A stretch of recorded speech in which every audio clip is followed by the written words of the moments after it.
Yes, we did say before that break that the first leg of our conversation this morning is going to be on religion, ethnicity, and Nigeria's democracy. We saw political parties and politics colored in ethnicity, of course, religious bias in the 2023 presidential election, and that almost destroyed democracy that we have nurtured for over 20 years. As we approach the 2027 general elections, what are those lessons of 2023 that we should use to ensure that what we had in 2023 does not repeat itself in 2027? It's politics all about religion or ethnicity, or it should be about ideologies and, of course, what values the candidate, whether governorship or presidential, coming to add to the lives of the electorate. We'll be having this conversation with our senior colleague in the industry, Bola Bolawole. It's a pleasure to have you. Thank you, my brother. Happy to be here. All right, it's a pleasure to always have you. We cannot discuss 2027 elections, which is few months away. We've already seen some political parties trying to prepare the grounds for 2027 elections. But we cannot talk about today without making reference to yesterday. We saw what played out in 2023, especially the presidential elections, wherein people were calling each other different kind of names. They're saying, oh, I'm from Yoruba part of the country, I'm from the Hausa speaking part of the country. And that almost destroyed our unity and the democracy that we have nurtured for years. What actually triggered what we experienced in 2023? Yeah, thank you very much. So when people talk about ethnicity, I wonder why they think we can have a country without ethnic city or ethnic groups. Countries are made up of ethnic groups. Anywhere you go to the US, you have ethnic groups. You have the so-called the original aborigines there, the Indians. You go to Britain, you have the Irish, you have the Scottish, you have everywhere. You go to India, you have ethnic groups. You go to China, you have ethnic groups. Everywhere there are ethnic groups. So Nigeria is not an exception. The only problem we have in Nigeria is that we try to hide, we try to pretend that all these ethnic groups are not there or that they don't matter. And that is where we have problems. We don't have to pretend. We don't have to wish them away. You cannot wish them away. I am Yoruba. Unapologetically, I am Yoruba. I am not going to wish it away, whether I like it or not. I didn't choose to be a Yoruba. I was born Yoruba, and I will remain Yoruba. You know, so it doesn't make any sense if I try to pretend that I am not Yoruba. I am more Nigerian than I am Yoruba. It doesn't make sense that way. I am first of all Yoruba before being a Nigerian, and I am Yoruba today. I am Nigerian today because Yoruba is part of Nigeria. If tomorrow Yoruba is excised from Nigeria, Yoruba is no longer part of Nigeria, I will stop being a Nigerian and I will be whatever the Yoruba that I am in now becomes. So that is how it is. So now, in other countries, what they do is that they recognize this. In Finland, in Switzerland, they recognize the peculiarities. And they give everyone their due. In the UK, why do they call it a United Kingdom? United, who are the people united? Different ethnic groups come together and they become United Kingdom. It's different from England.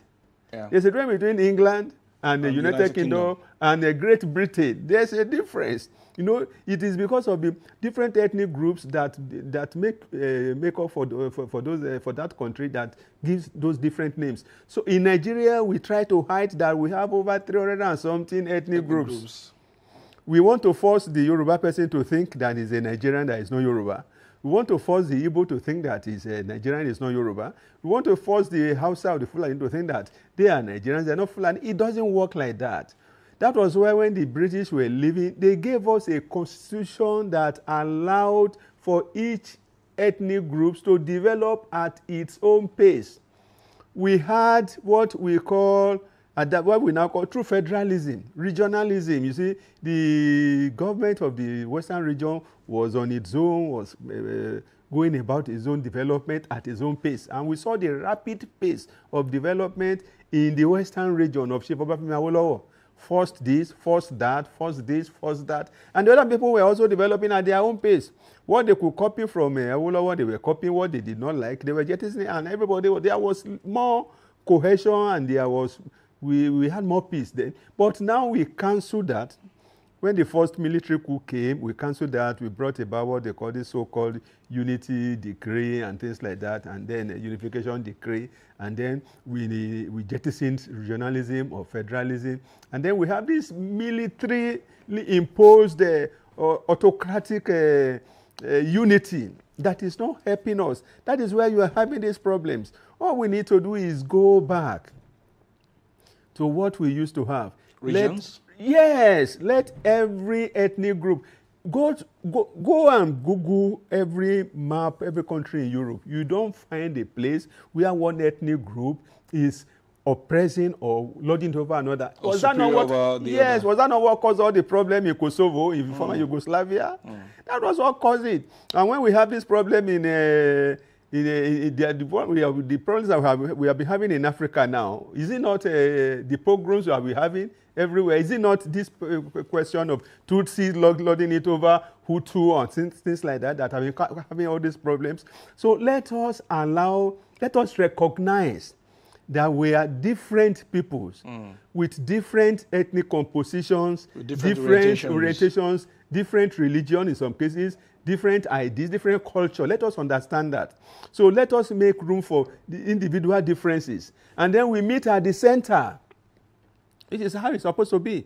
We meet at the center and allow a central government to run issues that concern all of us together, like monetary issues, like security, like foreign affairs. Even under the First Republic, the regions had the authority to go about their own foreign relations as they like. That was why in that time the Western region had their envoys, their ambassadors in United Kingdom, in Israel, in Jeddah. The house that Nigerian Muslims use in Mecca was built by Awolowo. The ones that they use in the Nigerian house in the UK was a Western house now. So we had all this, and then there was more peace during that time. So that is what we should go back to. We should erase this enforced unity that military rule imposed on us. We should allow every individual, we should recognize that we are made up of different ethnic groups.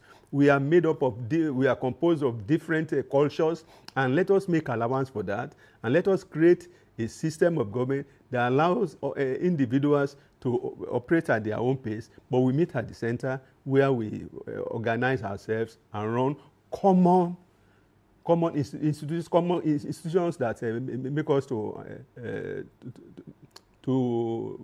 us to run issues that individuals cannot run, like the economy, security and things like that. But other issues like you want to do marriage, you have to go to the federal government is the one that you have to go to know. You want to do agriculture, you want to do education, you want to do everything. No, it doesn't work like that. Okay. So 2023 was not the first time we'll be having a presidential election in this country. We actually started this journey in 1999. So what made it so obvious in 2023 when people were flying religious and ethnicity cards during the presidential election? Yeah, you see, politicians... Because we've had elections in the past. I remember 1993, yes. People did not even bother about religion or the ethnicity. They voted for one man. Yes, you see, politicians behave like a drowning man. They will hold on to even a straw. Politicians will use whatever they can to garner support and to gain votes. The 1993 we are talking about is an exception. We didn't have it before, and we have not had anything like that after. It was just like it was God-inspired, God-given, but we threw it away. And that is where we have these problems that we have more pronounced now. Assuming we hadn't annulled that election, then Nigerians will have gotten used to the idea of voting on merit and not on ethnic lines, not on religious lines and things like that. We had a candidate then that cut across, that was able to gather people along, to make people to believe that he had what it takes. People were voting for competence at that time oh, this man can do it. He has the competence. He has the capability. People were considering manifestos. We looked at his manifesto, farewell to poverty. What can be better than farewell to poverty? Once poverty is out of your problems, he said within 6 months, it will banish poverty. So people were still interested in campaigns. Now, what is the campaign manifesto of the political parties we have now? All the people who are running all over the place now, jumping from one political party to the other. What is their manifesto? They're hungry. Now they are leaving one political party. What is the manifesto of the party they have left yesterday? And the party they have come to do? What is the manifesto? Do they know the manifesto of even these parties? Are they looking at manifestos? They are not looking at manifestos. So there is no ideology then? There is no ideology. There is no nothing. That time, there was still the idea of manifesto. In the days of Bola Bolawole, they will campaign. Bola Bolawole will campaign from village to village. Now, do you see anybody campaign again? They will only gather at the state capital, and then they will just do one. Within 1-2 hours. That's the end. That's campaign now. They don't go from town to town. Awolowo will be on air. We'll shut a helicopter. We'll go from village to village. Local government to local government. Yes, that was campaign during that time, and there will be leaflets, flyers, everything like that, manifesto. They will even go up in the air and begin to distribute their manifesto. Yes, this man did it in Sheruba, one did it, Sheruba, one did it in Osho State. But now nobody. Even if you print flyers, manifestos, now people will not take it from you. I have been in campaigns that we were distributing the flyers. People say, we don't want the whole and give us money, give us money. Are we the people or the electorate also part of this problem? The two. The people have come to realize that the politicians cannot be trusted. They have come to realize that the politicians are in it only for their own pockets. So the opportunity they have when the politicians come, they seize it with both hands. That's what they do. So they know that after this election, after this campaign, and you win and you go there, they can't see you again. They can't access you again. So how many people can access a governor again now? You have contested, you have won, you are now governor. Can you go, even those of us as educated as we are, as connected as we are, if I want to see the governor of my state now, or Lagos State now, I will have to book appointment. I must know somebody who knows somebody before I can see him. Or if I want to go to my home state now, Ondo State, now I want to see the governor, I must call somebody who will call somebody who is, because I can't walk in there. So the people themselves have come to realize that the system that we operate alienates the people from their leaders, from the politicians. Once the politicians get there, you don't have access to them. It is only when they are campaigning that they come to you that you have access. So whatever you can get from them, however peanut it is, you take it. After that, you know that you won't see them again until another 4 years, election cycle. That's what is happening now. During this election cycle, now you see politicians, they will come out.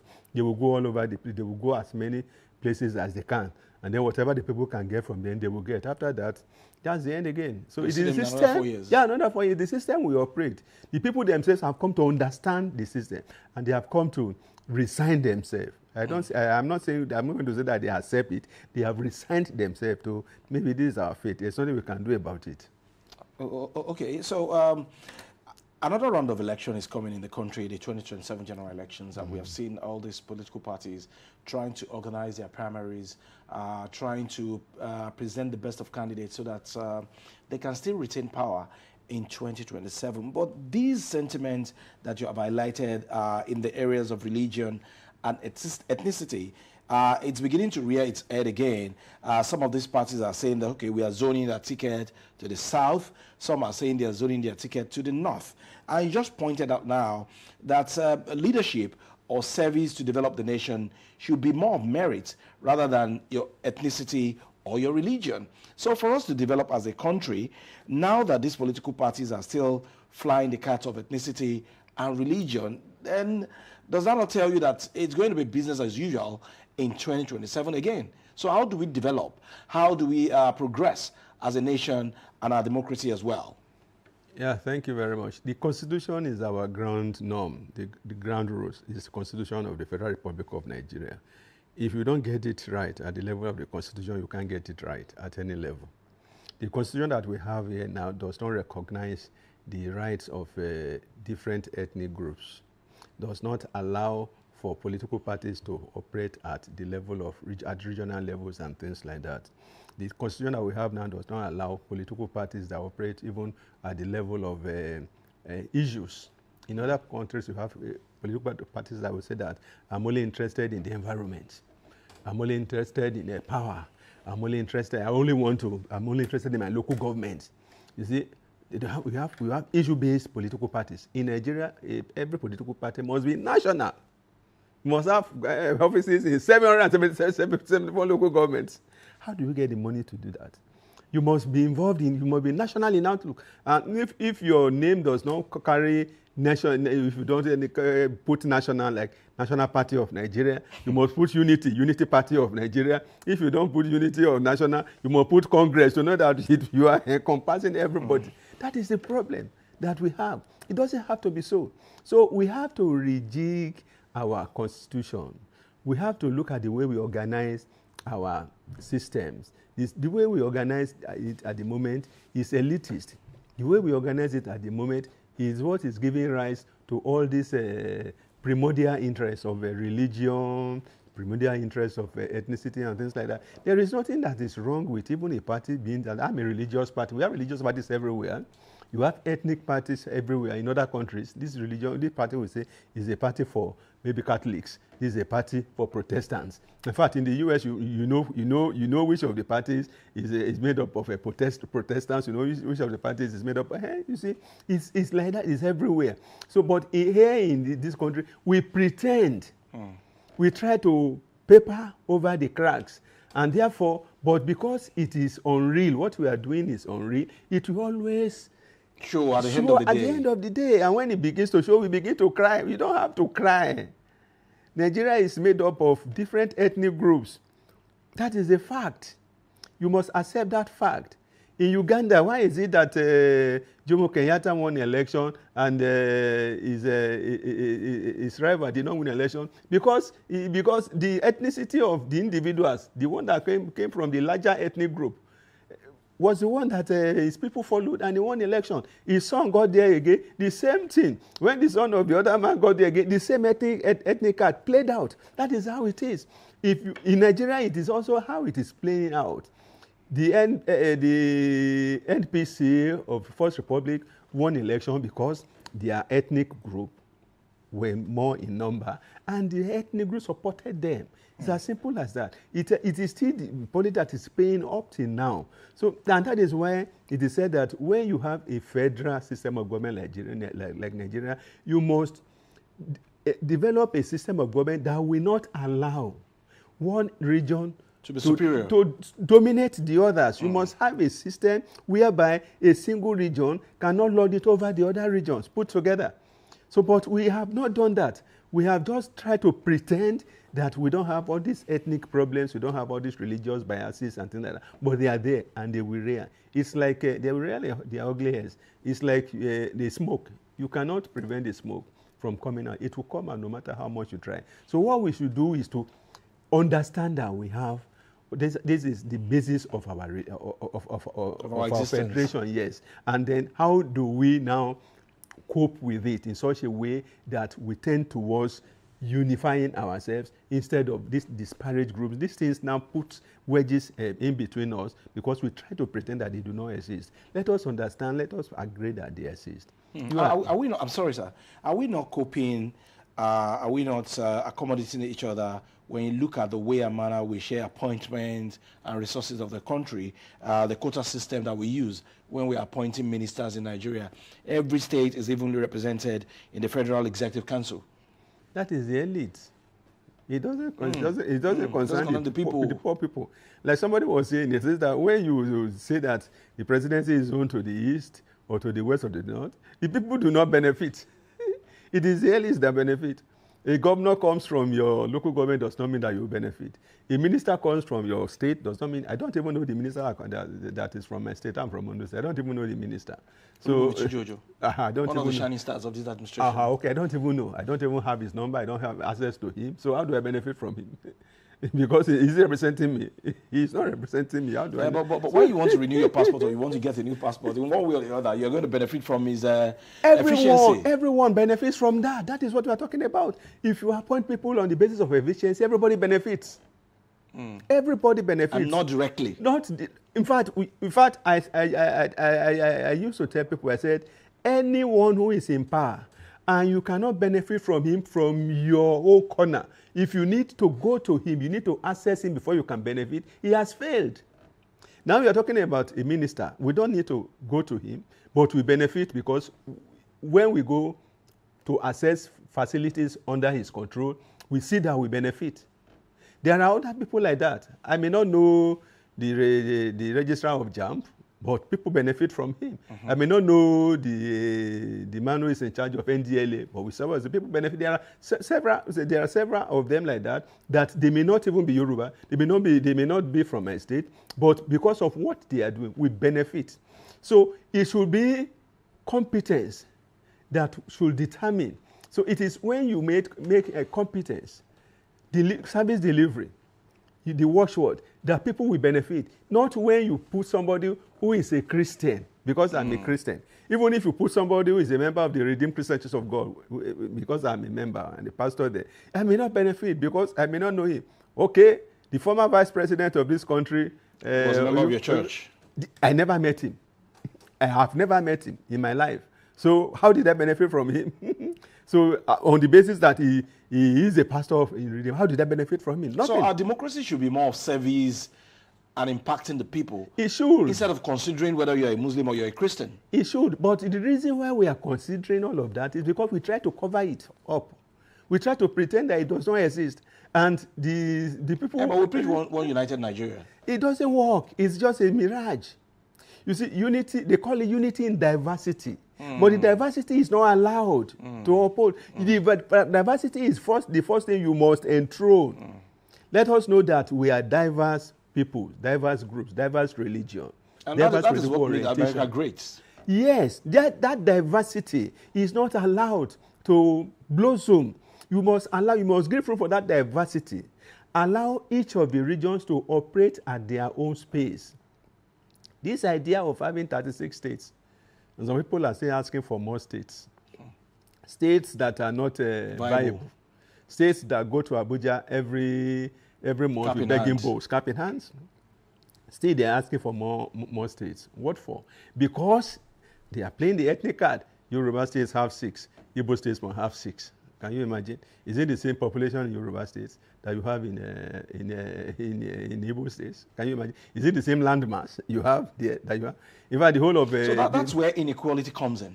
Yes, because it is this nebulous basis that we share resources. Resources are not shared based on productivity. What are you bringing to the table? Somebody is bringing 80% to the table. Some other people are bringing 5% or things. And when you are sharing, the person who brought 5% is taking more than the person who brought 80%. How can you develop in that way? How can you encourage the person who is bringing 5% to bring more when he knows that whatever he brings is going to take more? How can you compensate the person who is bringing 80 and is taking 20% or 30%? How can you encourage him to even do more? How can you make him to be happy with the system? That is why you find that the system is poisoned. At federal level, at other level, the system is poisoned. You will talk about federal character. You have a situation where, okay, I give you an example. One of the federal agencies now, they brought a chief executive who left a chief executive, and one of the parastatals under him is a professor. This professor and his professorship when this chief executive was still in the secondary school.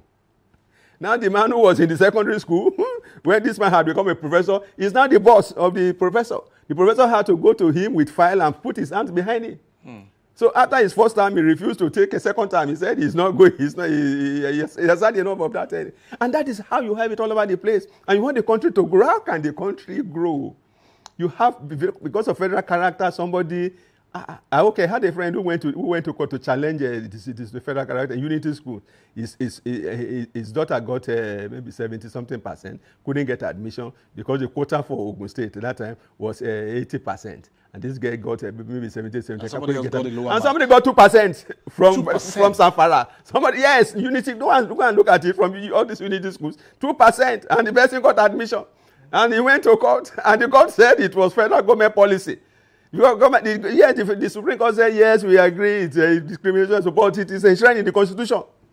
So there's nothing we can do about it. Okay, now that you have made reference to the Constitution of the Federal Republic of Nigeria as amended in 1999, are you of the opinion now that if we amend our Constitution to reflect the aspirations and the needs of everyone, that might address the problem of this ethnicity and religion that we always attach to our politics and leadership?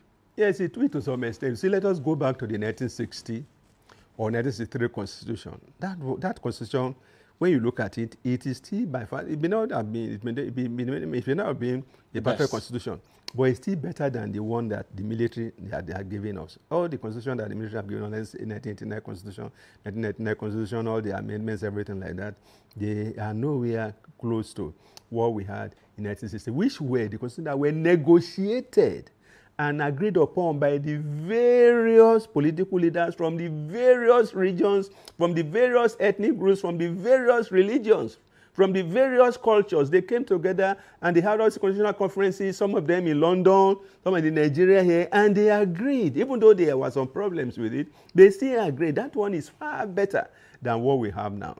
Let us go back to either those 3 regions or 4 regions, or now we can say, okay, because we don't want one region. One of the problems we had then was that one region was bigger than the other regions and was loading over the other regions. Let us split that region, particularly when we know that there were some groups in that region, like the Middle Belt, the Nepo people of Taka, and other people were saying that they wanted to be, they didn't want to belong to the North.